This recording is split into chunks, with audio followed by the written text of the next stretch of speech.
This is Teachers Talk Radio, and you are listening live. Welcome to Teacher Talk Radio.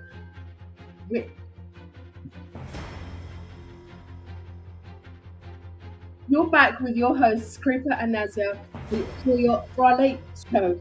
Tonight we will be talking about quality pastoral care and its profound impact.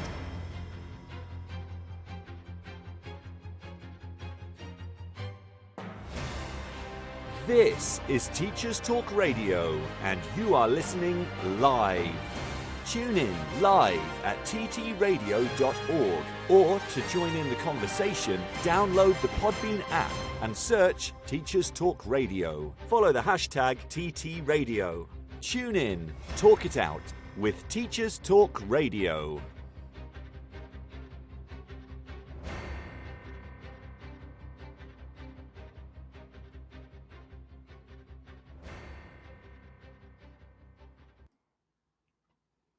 Good evening, listeners. It's so wonderful to be back again. You'll notice that we're now no longer on the Sunday afternoon slot. We are on a Friday night and once a month.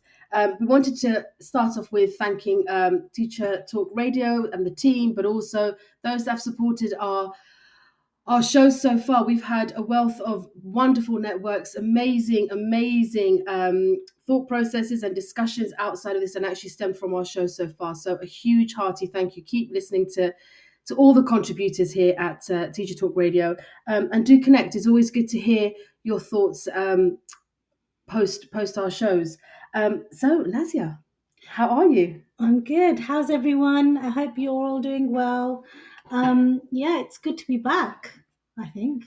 It is. It's been quite a while since we've been away. Yeah, there's been a lot happening. Krupa, how have you been?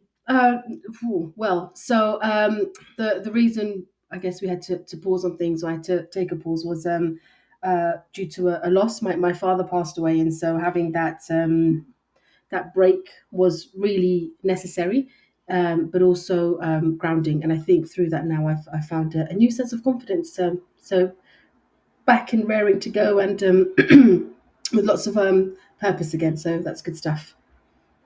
Yeah, it's really important to take pause at those moments, isn't it? Because what happens a lot of the time is that we're going 100 miles an hour, spinning 50 plates, especially when you're leaders within education, regardless of what kind of setting you work in.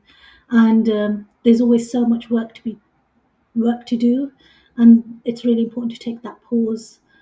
So I'm glad that you got your pause, and thank you're you. back. Thank you. That means a lot. But I also think it makes you realize that it's not just us. So that all practitioners out there, while they're giving the 100% of work, they also are carers, parents, children, brothers, sisters, and you have multiple roles in life. And I think actually it's quite nice to start our session off with Karen, talk about the pastoral element, because just much like our children, us adults also need to look after ourselves and make sure we have that rest and respite, but time for reflection too. Yeah, that's very true. So, I mean, there's been a lot happening for all of us. I've recently, my school has recently won an award, so I'm really pleased about that. Amazing award-winning school, Nazya Galib. Look at you, very fancy. Yeah, congratulations. So thank you for that. So, and again, a lot of plate spinning. Yes. In order to achieve that as well. So I'm really grateful for my team. But I'm so glad we're back, and we've got some really refreshing and wise guests coming on our shows moving forward. And like Krupa said, we're once a month, and today in terms of wisdom and in terms of interesting and reflective and passionate leader, this leader that we have on our show today is nothing short of that. She's wonderful. Her name's Karen Foster, and I think, should we get started? Let's do this.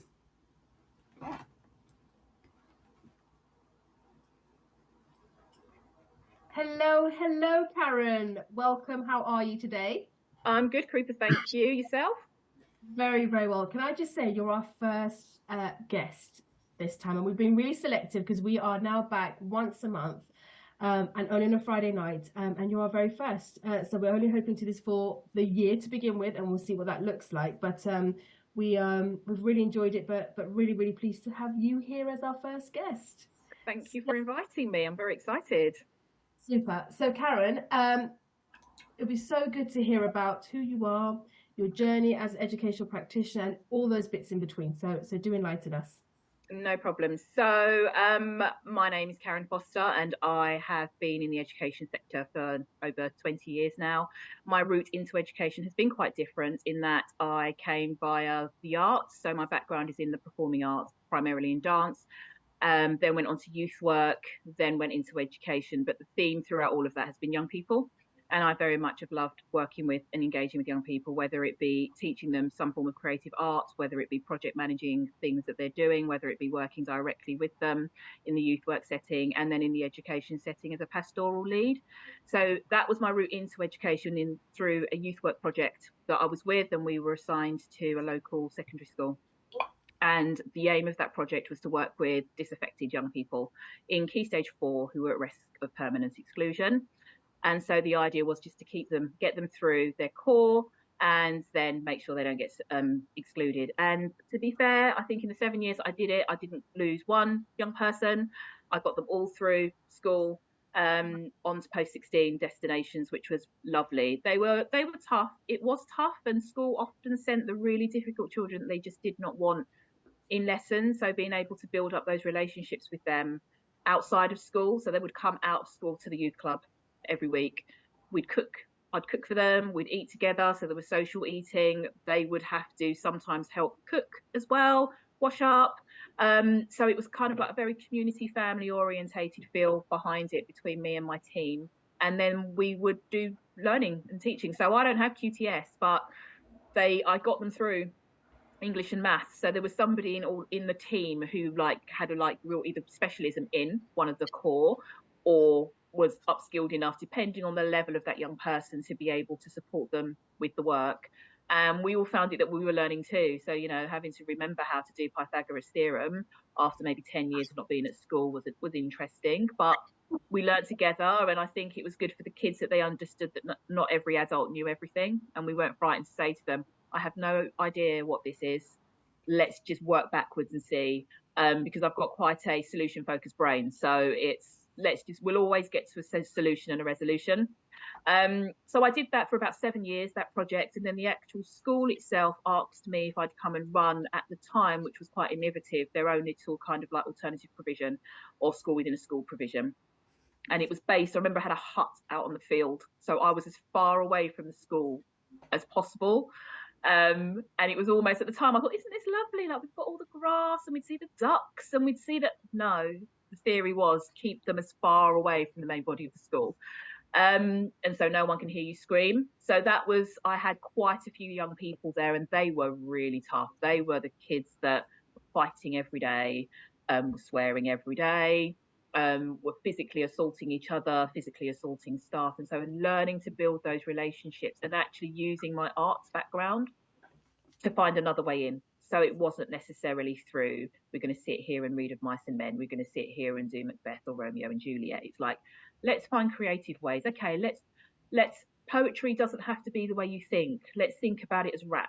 Let's think about, okay, you're finding maths really difficult. Let's think about it in choreography and steps and movements and repetition and all of those kinds of things that you just need to remember and recall and all of those things. So my arts background really did lend well to that kind of environment. I'd do things like have music on in the background before it was seen as a thing to do. It was, let's just find ways to keep them focused, keep them distracted. So I was in my little hut for maybe 3 years, and then a role became available, a pastoral role, a head of house role became available in the main school, and I went for it and I got it. And again, it was quite an interesting concept. It was the first time I'd been in a formal education kind of thing. I'd either always done like outreach youth work, and so now I've got like proper structure, and it's like, oh, I've got to be here at certain times, and it made me really understand why some of the kids struggled with that whole dictatorial way of working and learning.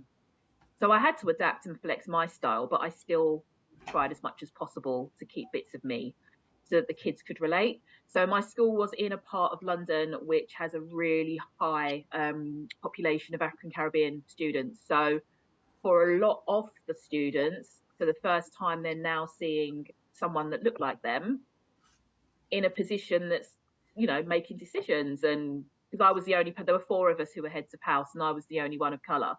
Now, as time went on in that school, it was nice to see that more people of colour were getting into middle leader and senior leadership roles, but it took a while. It meant I could relate so much better with parents because they sat there a bit confused at times, be like, oh, this lady's talking to me. She's actually quite articulate, but she gets what I'm trying to say. Those little nuances that if you're from a certain community, you understand what those looks mean, those kinds of things. You are making my heart sing, honestly. And I think that bit there about it being relatable is a real theme that you shared, but you share that through each of your posts, is that in different ways you've grown that element of strengthening relatability, both with young people, the community, with families. And I think that's such a beautiful sort of quality that you've shared straight away. And actually that might be the bit that unhooks, and I do believe really unhooks those children or young people that have other things going on, trauma, or it could be undiagnosed SEND needs or SEMH and all those sort of things that may be leading to some sort of behaviors that are not desired. But actually it's how you are going to not label them, but actually relate and try and bring them back in. I think that is music to my ears. It's just beautiful. It really is. And you've articulated that so wonderfully. Thank you so very much. No problem. You worked with disadvantaged, and were they mainly from the Afro-Caribbean background, or were ranging ethnicities? So it was actually quite wide-ranging, to be fair. At the school that I was at, though there was a large community, African Caribbean community in the borough that the school was set in, the school was actually in a part of the borough that has a much larger and wider population of different ethnicities. So our school was really diverse. And I look back now and I really think that we did a pretty good job in the pastoral team for our learners to just be so accepting. Like, they had their issues, and don't get me wrong, some of the behaviours and the responses were not the greatest, but they were really accepting of anyone that was different, anyone that was new. We had quite a transient school community, so a lot of asylum seeking children that would come in, and families that would come in, and in-year admissions. We had a lot of in-year admissions, and our kids would it would just be like, I'm going to buddy you up with so and so. Yeah, that's cool, miss, no problem. It was that there was none of this, no, I don't want to, because my clique is my clique, or any of that. And I think it's because as a pastoral team we worked so hard because they saw us working together collectively and understanding that in order for the best things to happen, you have to be a team. But I do think it was important for our families and our parents and our carers to see somebody else that it looked like them or looked like the majority of the community for which they came from. And for the kids to understand my journey and background. So I was never frightened to tell them what my background was like, and they were really surprised that I'm like, I can relate. Lived on a council estate, I get all of those things. I understand that, and they found it really hard to make that correlation, but it also made me feel, you know what, they're understanding there's choices, there's options. You can move out of where you're at, you can go to uni if you want to, you can still be you and still appreciate all of those things that are you, and still have aspirations. It's like it's not one thing or another, like they don't have to make a choice. So yeah, that was really important. I mean, the thing is that that old adage that talks about, if you don't see it, you won't know that it exists. And I think probably a lot of people have an issue with how much it is used. It actually rings true. It is true. 100%. And I think the people that are uncomfortable with it will tend to be because you are pushing a button that's now making them really think about their own internal biases, and also what they've been exposed to has been their norm. So if you turn on the television and all you ever see is someone that looks like you, if you only hear a language that is your main language that you've only ever heard, you go to other parts of the world and they're speaking your language, so you've got no understanding of why it's so important that representation matters, because you've always had that. And those tend to be the issues, I think, and why people get uncomfortable with the narrative of it's so important, representation is so important. And not just with race, with gender, with with sexuality, with everything. Representation is so important, and to be truly inclusive and to really be non-discriminatory, you've got to get that. Because if you don't get that, for a majority of people, they have never been the priority. They've never had an opportunity where in every walk of life they are represented, to simple things like, I think it was maybe 3 or 4 years ago when Boots brought out black skin coloured plasters. And I remember I was really excited about it at the time. And then I had to check myself and be like, wow, I shouldn't even need to be excited about this. Like, why is this even a thing? And it's those little small things where it's like people take for granted skin coloured tights. Whose skin? Those things where it's now someone else had to go out and create it. That's why it's now, but now you're prioritizing X, Y, and Z over such and such. Yes, because for so many years, those underrepresented groups have not been. So I'm a fierce champion of always advocating for anybody that's in the minority. It doesn't matter what the minority is. I'm a strong advocate of that. And I used to say, and I say it still to the kids that I work with and have contact with now, and my own children. It's really important when you have a platform to use your voice to either support those that don't have that voice, but also to sing as loud as you can for those coming underneath you who are like, yeah, if Karen can do it, and if Karen's not frightened to challenge it, and Karen's not frightened to ask the question, and she's still standing and she's still going with it, then I can be brave and do it too. And that can only be if we all are strong enough to be like, okay, you're uncomfortable with me pushing on your privilege, whatever your privilege might be, you're uncomfortable, but that's your issue, that's not mine.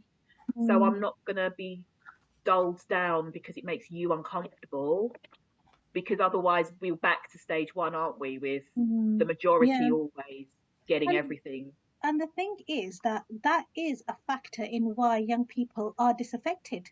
That is a factor. And so the socioeconomic reasons, representation of seeing yourself in certain positions, and the relatability element and the connection with others is so important in order to reel in these youths which are disaffected. So what are your thoughts around the young people that you worked with? What have you enjoyed working on with them, and what has been the best thing?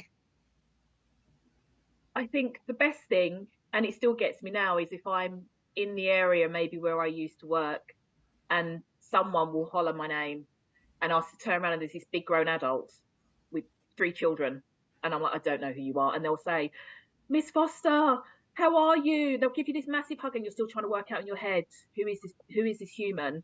And they'll say, I'm so-and-so from so-and-so. And you're like, I remember you at 12 or 15. And they're like, no, I'm 27 or I'm 30. I mean, that's the one that scares me most.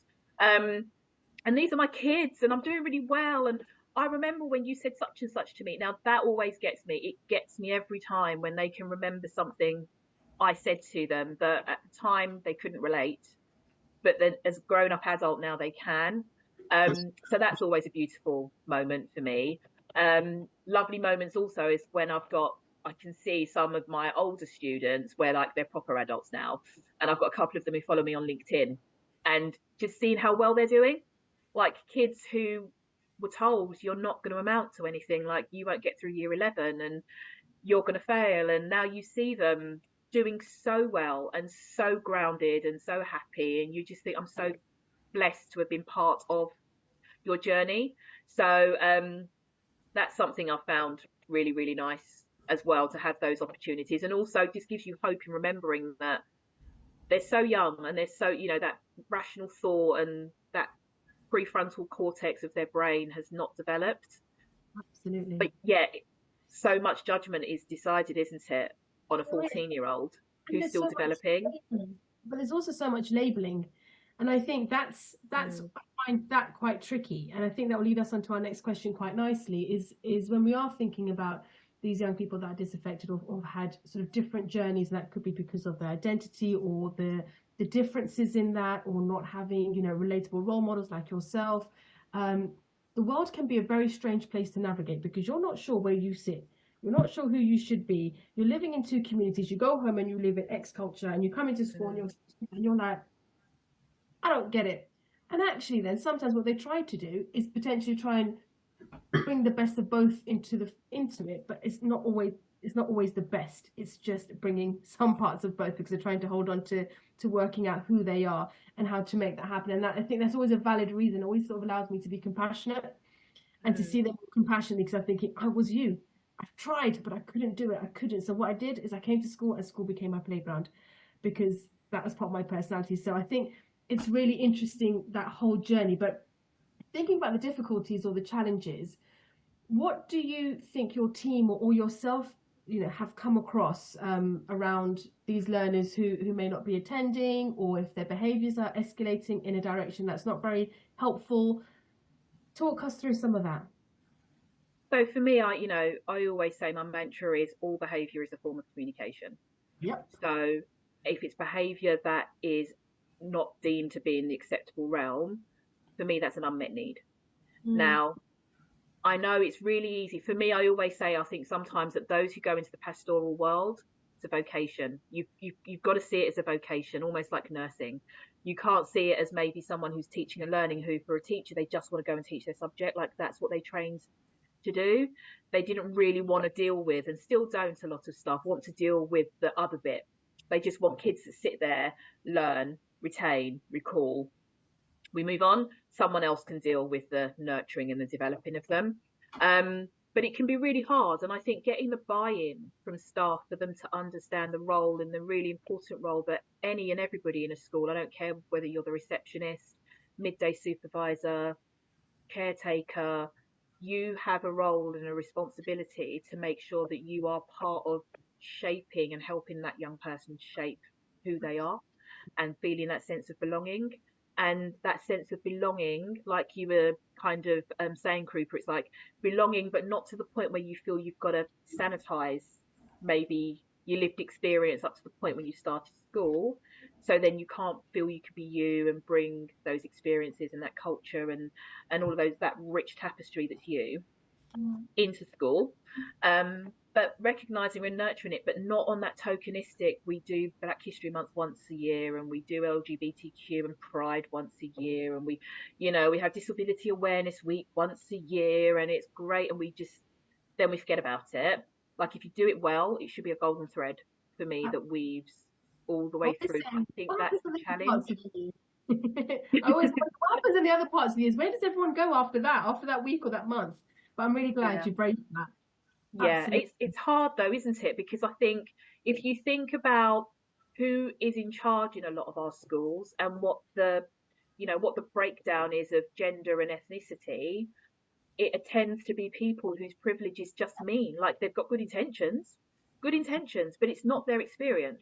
So for them, they don't see how important it is to make sure that inclusivity runs all the way through, from what food you serve in the canteen to what's on your PE curriculum sports wise, to who you're getting in to come in and be a reader for your kids, or who you're getting coming into the community to be part of a drop down day for PSHE, and looking at other careers that aren't just the formal ones where everyone goes to law school or goes to read medicine and has to go to Oxbridge, and looking at that as being the only way to allow children and families with barriers to succeed.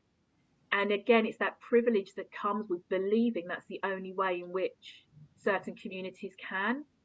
And don't get me wrong, it's not that we know with certain communities have a real strong sense of education and the importance of education because it's about choices. But for me, I think sometimes the choices bit gets missed, and good intentions can end up almost meaning you're trying to vicariously live your life and undo the wrongs of your ancestors through a generation of children, because you're feeling it's the best for them. It's the best for them that I make them sit 10 GCSEs. Best for who? Like, yeah, how is that the best? Why are we doing that? But that's where that holistic idea of growth and that young person comes through, and actually really thinking about the true embodiment of that development. The mind, body, soul, and thinking about how rich, like you talk about that tapestry, how rich that learning is, and where they're going to go with that. And actually, I think when we always think about this end goal of getting all the GCSEs, but actually you've got a young person that's really struggling with their identity, or you have the same young person that is so burnt out that they're not even at their best. What's the value of those things? So actually it's about, when it comes to thinking about being, pastorally aware and thinking about that young person, yes, the academics are important, and yes, we can work towards that, but actually we've got to always remember there's a whole child within that also needs to develop, and their brains and their bodies aren't quite there until they are in their mid-20s. And so sometimes you've got this sort of, this two layers of journeys happening at the same time, and they're not always aligned. And we forget that as practitioners, as practitioners that are trying to get through curriculum, trying to get through duty, trying to get through not having to put another PECS through because you don't want to send that to the local authority.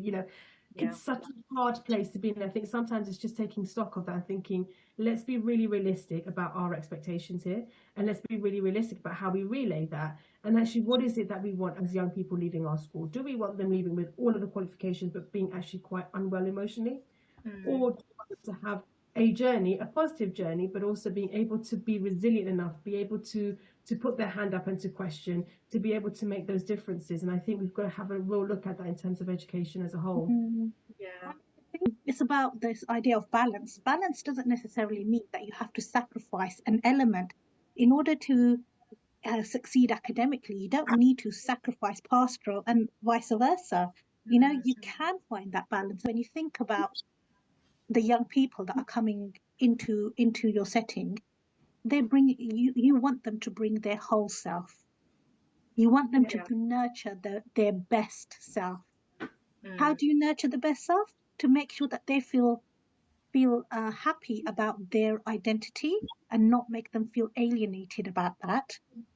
As alongside that, what we do is we provide them with a range of opportunities and a range of ways to explore themselves and their place in the world.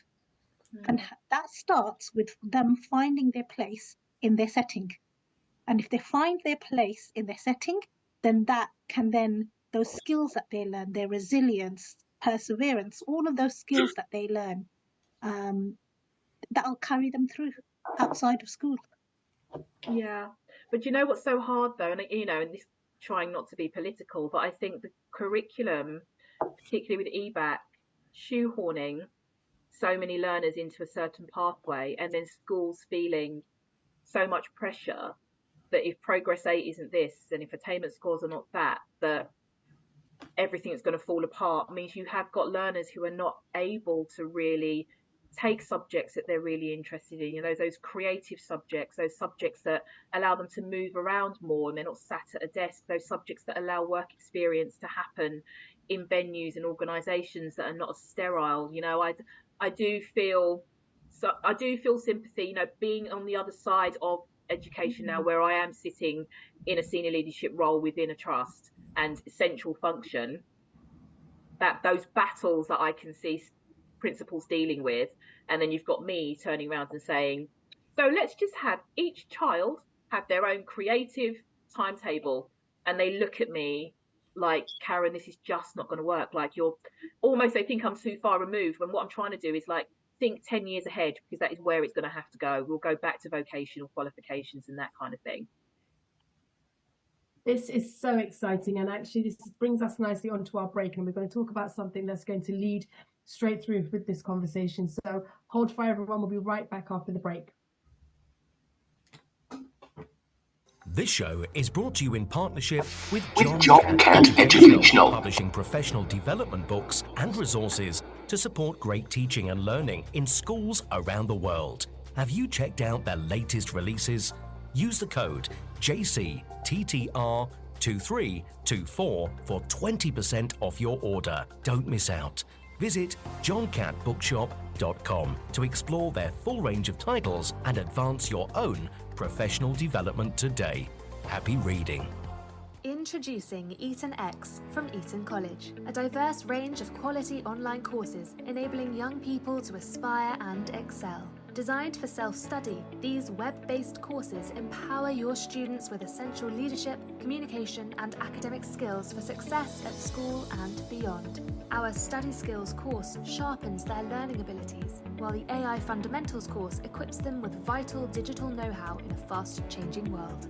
Other popular courses include verbal communication, critical thinking, writing skills, resilience, creative problem solving, and many more. Offer the Eton X curriculum in your school for free. Visit etonx.com to find out more. This is Teachers Talk Radio, and this is Teachers Talk Radio News.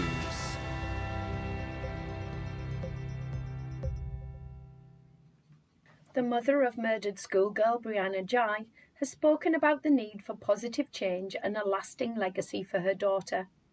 Mrs. Jai visited Westminster as part of her campaign for mindfulness to be taught in all schools in England. She commented on her Peace and Mind UK Facebook page that her focus would be to improve lives by empowering people, giving them the tools to build mental resilience, empathy and self-compassion through mindfulness. She went on to say that she hoped to create more understanding for everyone. Mrs. Jai has already raised thousands of pounds to deliver mindfulness training in schools in her local area. The Department for Education has said there were no plans to introduce mindfulness, but the RSHE curriculum included a strong focus on mental health, and that all schools had been offered grants to train a senior mental health lead by 2025. Mrs. Jai has also spoken about the idea for a phone for under 16s to limit access to social media apps. The Children's Commissioner, Dame Rachel D'Souza, told the BBC that she supported the ideas and said more could be done to promote phones that are safe by design. She described Mrs. Jai's vision as really smart, but questioned whether the likes of Google and Apple would create phones with access that is safe by design. PM Rishi Sunak has stated that the new Online Safety Act is robust, but parents told the BBC how difficult it is to take away a smartphone from a child who already has one, whilst others described the pressure from social media as relentless. In Wales, the cap on university tuition fees is rising from £9,000 to £9,250 a year from September. Education Minister Jeremy Miles says he recognises students will be disappointed. A report on the BBC News website says loans will also go up to cover the 2.8% increase, which will affect undergraduate students studying in Wales whose home address is in Wales. Those with a home address in Wales but who study in other parts of the UK are unaffected because they already pay the £9,250 for their studies. Mr. Miles blamed sustained inflationary pressure on higher education providers in Wales and that the increase was unavoidable, but would help to safeguard provision and investment. The Guardian reported on school finances with an article on findings that almost half of multi-academy trusts in England were in deficit last year. The report by the accountancy network Creston UK was based on studying the accounts of 279 trusts, representing over 2,300 schools. It found 47% were running in-year deficits. Rising energy bills and staffing costs were blamed by many and made worse by uncertainty around income streams. School leaders say that schools are constantly asked to do more with less. Last October, the Department for Education in England admitted to making a £370 million error, meaning mainstream primary and secondary schools will be given at least £50 less for each pupil than original forecasting predicted. This forced school leaders to redraw their budgets for 2024 to 25. With energy costs still high and a recruitment and retention crisis leading to an increased use of agency staff, mean that many school leaders are facing further pressure on budgets and many expect a deficit trend to continue. More than 100 school buildings containing dangerous concrete will be rebuilt or refurbished, according to a report on the BBC. The government says all affected schools will receive funding to permanently remove the dangerous concrete known as RAC. Unions say the announcement includes no new money. The 234 schools affected in England have reportedly returned to face-to-face learning, but many children are still being taught in marquees, portable classrooms, or in other off-site locations. Some pupils have not been able to access specialist classrooms for design and technology, as well as science labs and other specialist spaces. The government has been criticised for not making changes to exams for those affected. Finally, a jury in the United States of America has held the mother of a 15-year-old mass shooter criminally responsible for the death of 4 high school students in 2021.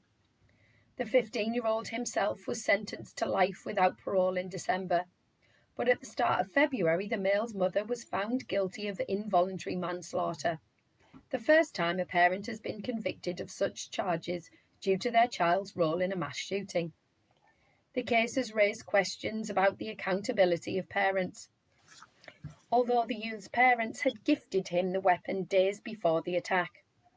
Prosecutors also argued that parents had not paid enough attention to their son's declining mental health. US law generally only holds individuals responsible for their own actions, but this case appears to present some change. The schools where the shooting took place has also faced criticism for not acting swiftly when drawings of guns were found on the male earlier in the day of the shooting. Whatever the outcome of the sentencing, the case appears to be reinvigorating debate around the issue of parental responsibility, alongside individual culpability. This has been your Teachers Talk Radio News with Jo Fox. Welcome back. We are having an enthralling conversation with Karen, and we have got so many more questions and so much more conversation to get through. So I'll just get going. So you're a head of inclusion within the trust that you work in, and you have responsibility for safeguarding. So from your experience, what do you think the future looks like for vulnerable young people? So I think for me, we've got to have a much more different approach to what support looks like for them so that they are actually able to access their learning in a way that meets their need. For me, I'm very much interested in the whole online school platforms that are popping up, and organisations who are doing much more kind of trauma-informed approaches to how they engage with learners. I think we need to be, we can't shy away from the fact that we've got a generation of children that have been born in the 21st century where for them, the online world is normal. There's a seamless connection between in real life and online. And from an education point of view, I do think that we need to recognise that so that we're better. We should learn more from the children, if that makes sense, about the online risks rather than telling them, because they actually know a lot more than we do.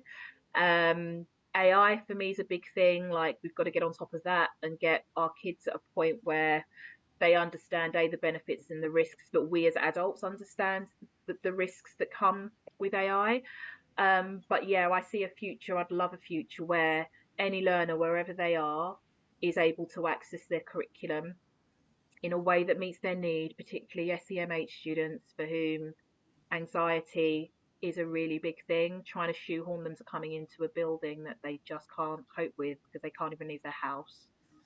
We've got to be better. And we've got to try and get schools as institutions to a place where they get comfortable with online learning and not seeing it as a get out clause in a way. Like, why do we have to be in a building? Why do the children have to be in a building when COVID has shown us that we have been able to had to adapt really quickly to teaching them online. We've got experience and time on our side so we can do that safely. Make sure the right safeguarding and welfare checks are done. Home visits still take place, FaceTime calls still happen. All of those opportunities for kids to highlight or raise a concern with staff, and still build those relationships up with them in different ways, different settings. Sessions happening in youth centres, in libraries, in all different kinds of places. That's the kind of future I see for really meeting the need of our most vulnerable learners. And do you think that having that sort of blend that you've just suggested there, that would actually help us understand how to be better with safeguarding? Because we're in and out of their homes and we're in different locations and we're sort of working out ways to be bespoke in terms, so you can have an education, but you can bespoke that with and without that technology, seeing how they use that. What's your thoughts around that? I mean, for me, nothing ever gets away from there. No, I'm not sitting here saying there should be no face-to-face interaction, not at all. There should, where you can, always make sure that that is happening, because you learn so much from being in that environment, particularly if you're doing a home visit. Like, you can see without saying a word what's Yep. happening in that household. Is it clean? Is it tidy? Is there smells that there shouldn't be? Is there stuff around that there shouldn't be? So I still would expect that to happen. And that's where you can really have that spread of people understanding that safeguarding is everyone's responsibility. Because from my perspective, as long as people are upskilled, anyone can go and do a home visit. And from a pastoral point of view, it should just be something everybody does, whether you're a form tutor, to whether you're a head of year, to whether you're the principal or the attendance officer. It shouldn't actually matter. Schools need to be better at actually not deciding there's only a core group of people that can do those things. And it will help learners as well see a different range of people that's not the same face. It will help parents see that and do that more, and get that, oh yeah, the principal's going to come today, or it could be the receptionist, or it could be the head of year, or it could be, it doesn't matter, it's somebody at school who is interested in my child and is interested in how they're doing and is interested in how I'm doing and wants to make sure they're learning and give them the best opportunity that allows them to do that. I know people say, yes, but what about the social aspect? But most of our children communicate online. And the interesting thing is, you get them in a scenario where you do things like you prepare them for interview, and they're like, absolutely, like they don't know how to do it. And that's half the problem, isn't it? Because technology's kind of taken over. But some just feel more comfortable. Children with real social anxiety feel more comfortable communicating in chat online on Teams or Google Classroom. We need to embrace that and allow opportunities for that to happen in a safe and secure way, so that they still will tell us what's going on for them, but we can still communicate with them in a way that makes them feel comfortable. Absolutely. And I think there's the flip side of that as well, where sometimes it's allowed without boundaries, and then it compounds a behavior that doesn't have the space to sort of exercise those skills. So I think that idea of it being blended, making sure that there's meaningful connections that are there. We are designed to connect. We're happiest when we're connecting. So finding ways to do that, but also being able to be modern and be contemporary and be able to do something that could be really adventurous and creative with it. So it's that blend, but also that balance that comes with that, which is really, really interesting. I think the point around, doing the home visits, what you learn about the family. I often found when I was within education, and still know, that the noisiest parents are actually those that, when I say noisy, are actually, they're asking for help themselves sometimes. Because they're saying, I'm worried. I don't actually know what my next step should be. Am I being a good parent? Just let me know that I'm making the right noises. I'm going to protect my child, but I need you to know that I'm going to do that. So I think sometimes it's also understanding where the adults are in that young person's world, and actually how much of that is being projected to the child and through the child as well. So being part of that dynamic, listening to it, seeing it happen in front of you is actually really, really powerful, because then you can navigate better, keep that child safe, but also keep that child learning. And I think that sometimes we miss that bit when we're on the phone and you've got that parent that's just got so much on and they're just yelling because of something, but actually it's because they've got all those other factors, and we're placing judgment maybe incorrectly. And what we need to be doing is saying, hey, are you okay? Let's find 100%. And it goes back to my earlier point of all forms of behaviour as a form of communication. So we should never forget that you don't suddenly have all the answers when you become an adult. And a lot of parents have their own adverse childhood experiences, which mean they are struggling as an adult now with unresolved trauma from childhood. And that's why, that big thing about having a much more trauma informed approach and understanding the impact of ACEs helps you then be empathetic. It helps you then understand about being, what inclusivity looks like, what it means to different, like, it just helps you recognize that that parent is telling you something, and if you just took the time to listen without saying a word, just take the time to listen, you learn so much more. But also you're able to start building trust, because now they can find an adult where maybe they didn't have one in childhood, who is just listening, who is not judging, who's not asking for anything other than just tell me what's going on and I'll see what I can do for you. So we need to be better at that, I think, as people as a whole. I think not even just in education, in social care, in health. Like, we need to be better at recognizing ACEs and the real impact it has on the next generation. If we don't deal with it with the adults who are now parents, it's just going to keep repeating itself. I honestly find, like, sometimes we avoid these conversations with parents, but actually we should be having them, and this should be part and parcel of those general conversations we have with one another. The same way that mental health has now become normalized, and it should have been for a very long time, but it is now because people are openly talking about it, people are openly advocating for it. But actually, that's the same with the trauma-informed practices, the understanding of toxic stress, understanding of how we engage the prefrontal cortex, how the amygdala brings about those responses, the flight, fight, freeze, fawn responses, how the nervous system is connected to that, and even generational trauma. Yeah, all of these things are important to talk about. They're important conversation points to build self-awareness, and that's how we move forward as a society.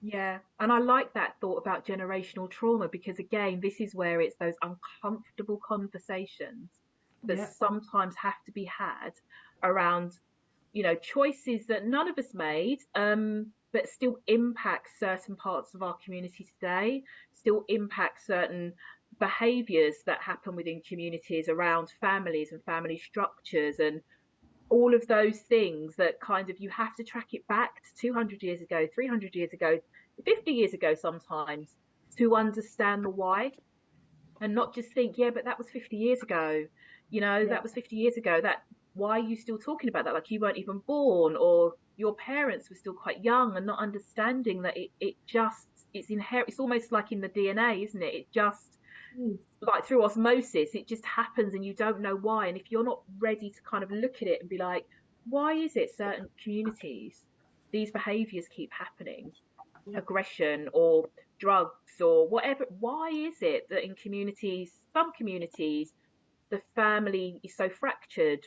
Because the dynamic has shifted. Like, asking the why, because if we don't, we're just going to keep repeating, and certain groups of young people are just going to be stereotyped and pigeonholed, and then the self-fulfilling prophecy happens, doesn't it? I think once with asking that why, there, because of time and resources and thought processes and experience you're going through it, the how changes and the how evolves. So we're at the point looking at evolving the how better. So we're having conversations with young people about how many seconds it takes from them to feel something, and then to make that decision, whether it's going to be fight or flight, or what, or pause, or what they're going to do. So I think it's those really careful conversations that need to be had, but also, like you said, however uncomfortable it is, not to use it as a shield or something to feel negative about, but to understand actually that it happened, and where are you at with that, and how are you taking that forward. And actually what we'll then hopefully see is that the window of tolerance becomes larger, because there's some points with certain aspects where it becomes really small and then really big. And actually, how do we balance that out a little bit more as humans, based on experiences now and previously? So, wow, that's really got my brain ticking. Thanks, guys. That really has got my brain ticking. I like that. So let's think about, can you share the biggest concerns, or, areas where things aren't going so great that could impact young people, and its relation to the educational system? I think one of the big things, as we all know, is non-attendance. It's huge. We've got children losing hours and hours and weeks of learning that they'll never get back. And it worries me that what's going to happen 5 years from now, where are those children going to be when they're adults? How are they going to be able to function within the society and the community that they're in? Because many will leave with very few qualifications. And if they do have them, they'll be at the lower end of the grade. So that really does worry me, which is why we've really got to think about alternative ways to try and engage kids back in learning and be able to give them real choices. Because for me, that's what it's about. It's giving them choices. So that's something that does keep me up at night. And those lost generation, like those children that are just missing, like we just don't know where they are, and services can't find them. Like, how are services not able to find them? I don't understand. Like, you can't walk 100 meters sometimes, they say, don't they, without being picked up on CCTV. yet we've lost over 150,000 children or something since COVID, where services don't know where they are. That frightens me. It frightens me as to where they are, how are they, who's checking on their welfare and stuff. And you probably heard about the really sad case yesterday of that little baby toddler who died because his dad had a heart attack. Now, when you track it back and you'll look at the serious case review, you'll kind of think if that was a child that was of school age, you would hope school would also do those home visits, right? Because it looked like the social worker did everything that they needed to, but yet the police potentially may not have followed through as quickly. And those are always my fears, where we talk about multi-agency working, and we've just had the revisions of working together document around safeguarding, about sharing of information, and things being done timely and robustly, but it's still humans. And forever time there's always a human at the end of the chain, open to interpretation. And that's always my biggest thing. Like, you can have every policy and process in the world, if the human being at that moment either doesn't get it or doesn't think it's their responsibility, our children, our adults, whoever, are the people that get let down. So that's a fear. I fear for ECTs and new teachers coming into the profession, and the burnout that comes, and they're lasting 3 years, aren't they, sometimes, and then they're done. That makes me sad, because at what point is it going to go boom and we haven't got anybody teaching our children? What then? What's the plan for that? And I don't think we're far off of that potentially happening, because we can't retain teaching staff in the profession. So what is it that needs to be done differently to kind of address those kind of things? And the biggest one for me is the curriculum. It's not meeting need. Just not meeting need. And until we reform that, that's it. And that is where we're at. And honestly, because I was thinking and waiting for this bit, because when I still come back to the beginning of our conversation around, attendance and those that are disaffected, if school was engaging, if they had choice, if they had voice, if they had space to not be judged, but to develop, would our outcomes be different? But we're basing our outcomes on curriculum outcomes that is not meaningful to our young people. Not in the way it needs to be. I think it's because I think they're just made to feel it's the only thing. It's like, this is going to be the summary of 12 years of your life in education, these 7 or 8 qualifications, that's it. That's a whole summary of your education. And that's the bit that's scary, isn't it? That we're making kids feel that if they're missing 2 or 3 days of school, the world's going to end. When what we need to do is reframe that and look at... They're going to get a fine. There's just so many things that you think, how? What's going on? It just blows my mind every time. Nazya, I'm going to bring you in now. Any thoughts from you? So I work with young people who have been out of education. So, the trauma-informed practice and those young people who are at risk of need, those are the young people that I deal with. And everything that you're saying rings true. So the fact that there's lost trust along the way. And when you lose trust in education, then where do you go with your young person, with your child next, if you lose trust in education professionals? And I think that's happening and has been happening purely by the fact that there are so many parents who are now homeschooling their kids as well. So it's a real thing, and we need to really address it. How do we build trust? We always talk about, especially when it comes to leadership discussions, we talk about building a culture of trust within an organization. That extends beyond that organization. That formal structure, that building, it should extend to the stakeholders. It should extend to those students. It should extend to those parents. Next question, because we're almost coming to the end of our conversation, which is so sad. We always say this, don't we, Krupa? We start a conversation and we've got so much more to give and so much more to say, and we've got so much more to listen to and hear and digest. Do you have any specific success stories during those periods? Because they're good times, but they're also tough times as well, aren't they? Yeah. So I learnt the other day that one of the schools that I worked at, there was a young person who was part of my kind of like alternative provision. She really struggled regulating her emotions. She was really volatile. She was one of those that school had decided had kind of kind of ring fence and be like, yeah, she's never going to make it through, never going to pass. But she was so bright, really bright girl. And I always used to say to her teacher, she's bored. She's actually bored. Like, she's bored. Like, differentiate, please. Like, find some extension work. Like, give her something else to do. Anyway, one of my old colleagues contacted me a couple of weeks ago, and they said to me, "Do you remember so and so?" I'm like, "I will never forget that name. Of course I do."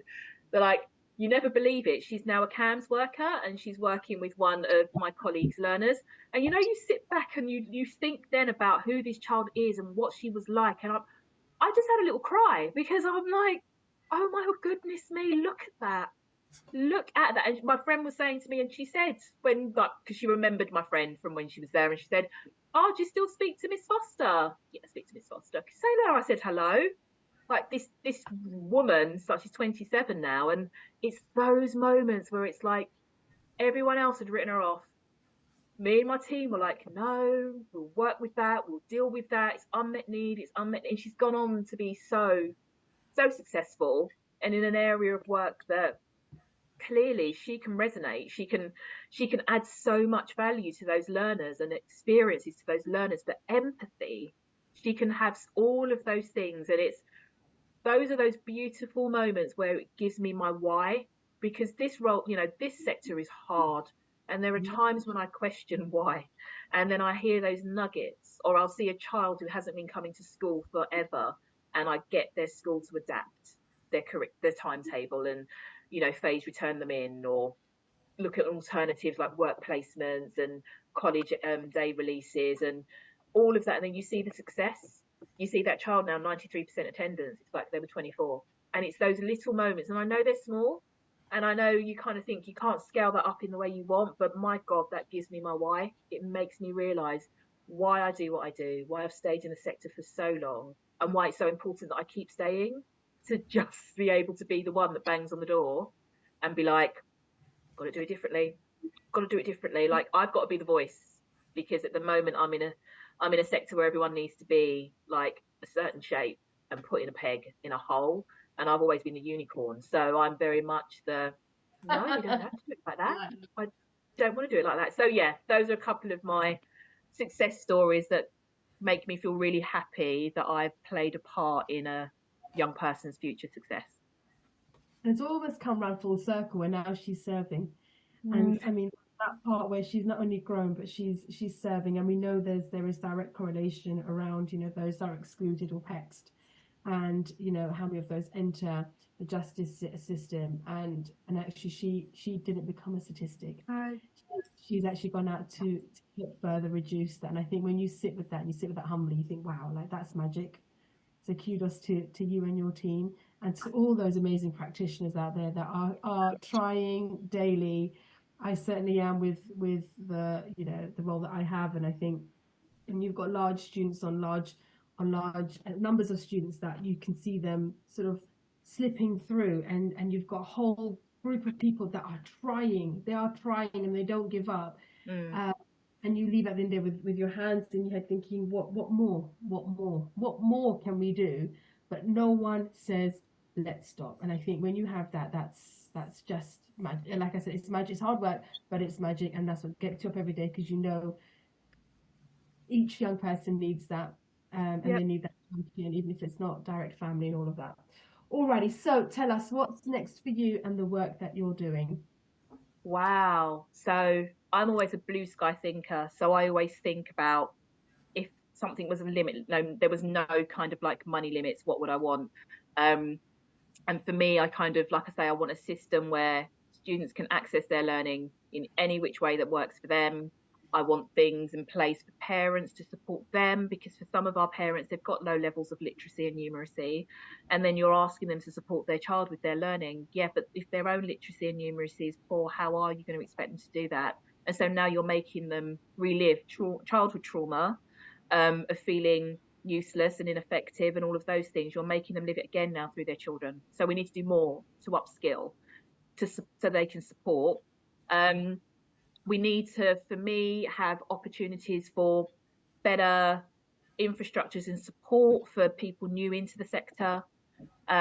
We need to bang the drum harder to make sure that there's much better representation from whether it be the global majority or other marginalised groups, so that our learners get a whole breadth of everything. You know, we talk about the Equality Act, but how well do we really embed that in practice in what we do with recruitment, for example, or retention, or reasonable adjustments, or all of those things?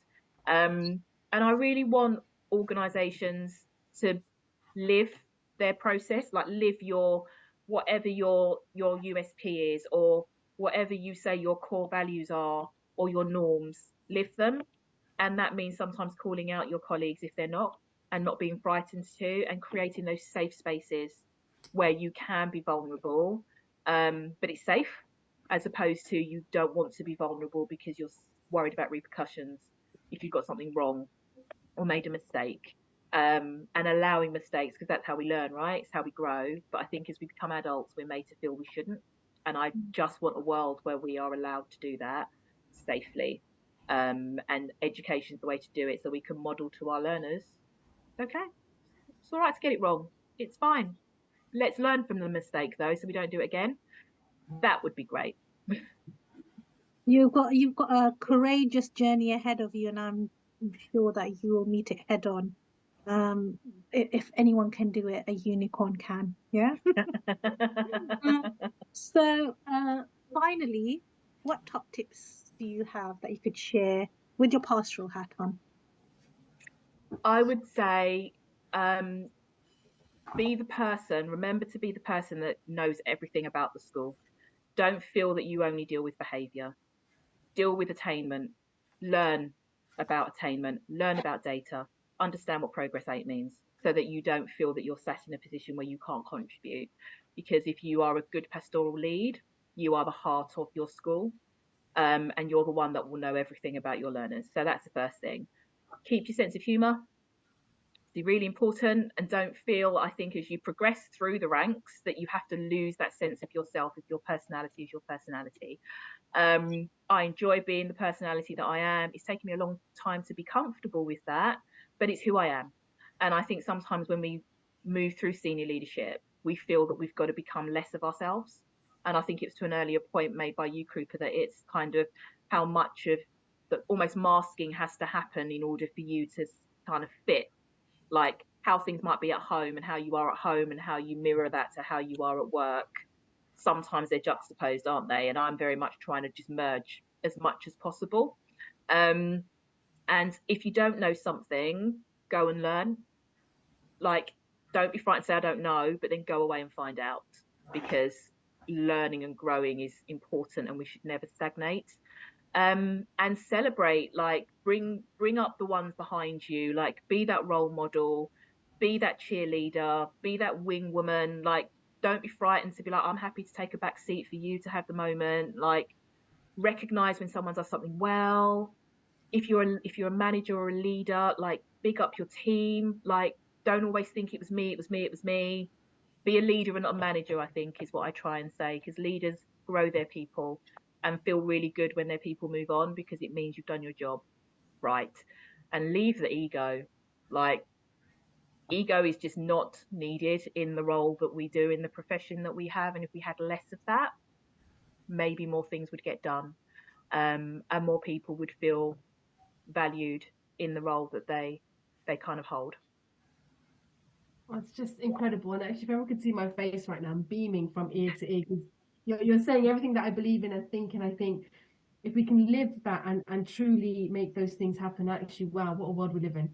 What a world, and how we'd reduce trauma, how we would sort of eradicate imposter and all those horrible things that come in the way sometimes. And I think, having that space to recognize that and to support one another. But I think taking the idea of championing one on, know that we both are championing for you, and we're rooting for you to continue doing the great work that you're doing, Karen. And it's been an absolute pleasure and privilege for us to have you sat here talking to us today. And we hope your voice is shared loud and far and wide, and people reach out and they keep this conversation going, because it takes a village. It really does. So thank you ever so much, Karen, for being here today. And thank you for inviting me. Yeah, thank you so much, Karen. It's been a real pleasure, and it's been a really enlightening conversation, I would say, and lots of food for thought for anyone we all come in here with different perspectives, and those perspectives are based on our experiences. And it's really important that, you know, there's opportunities are there for us to share those perspectives, because that's how we learn from one another. So thank you so much, Karen. Thank you.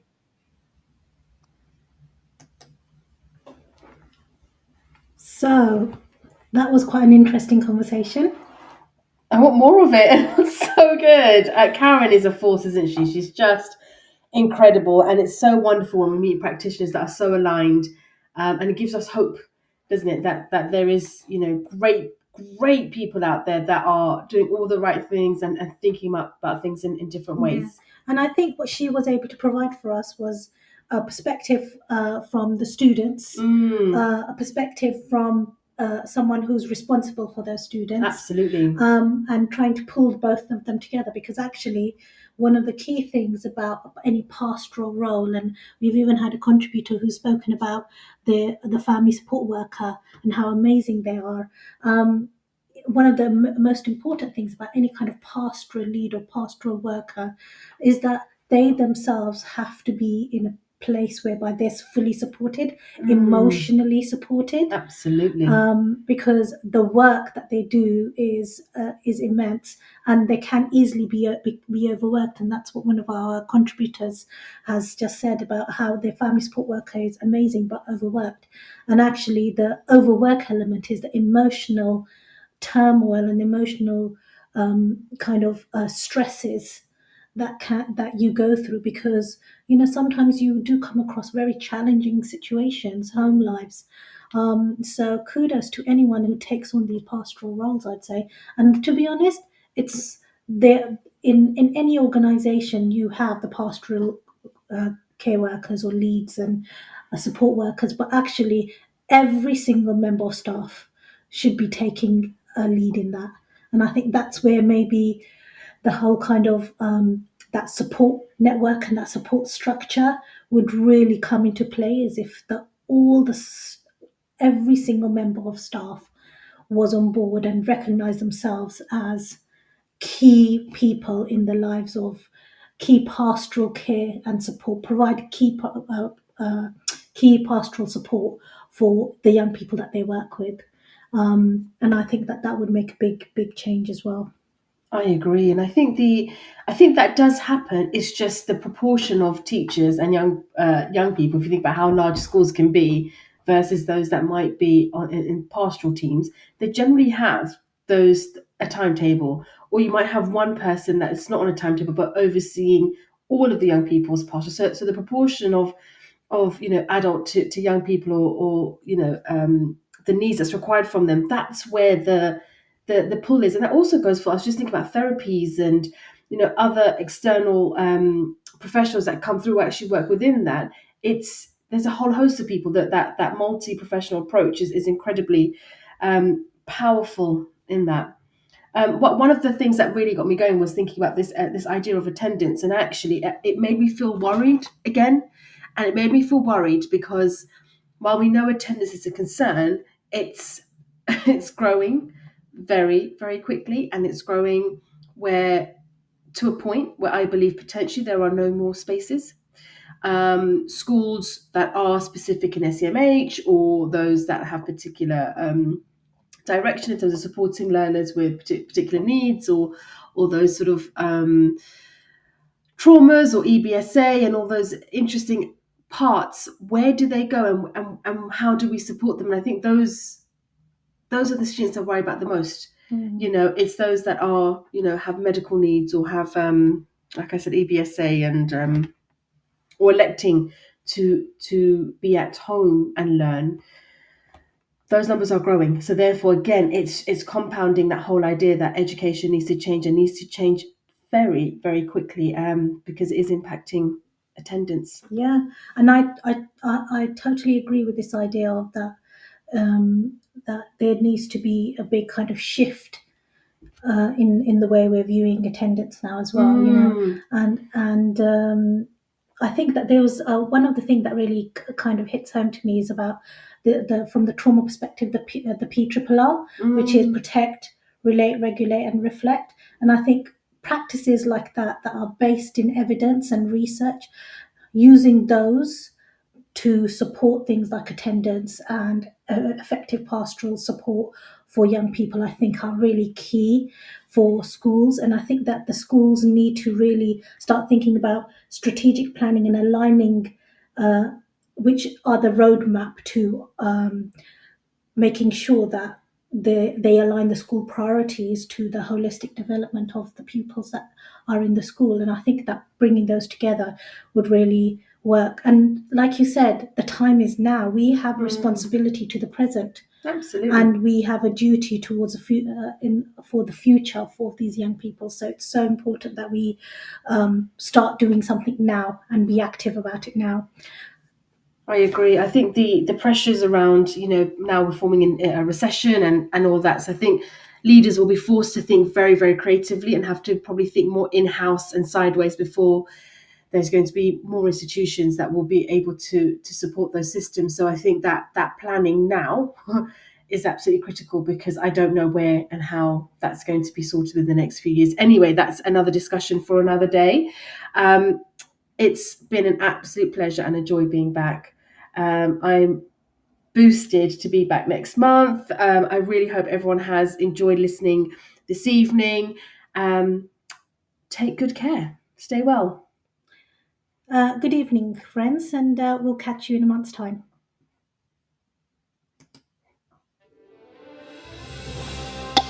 You've been listening to Teachers Talk Radio. Tune in live and listen back at ttradio.org. We look forward to hearing from you next time on Teachers Talk Radio.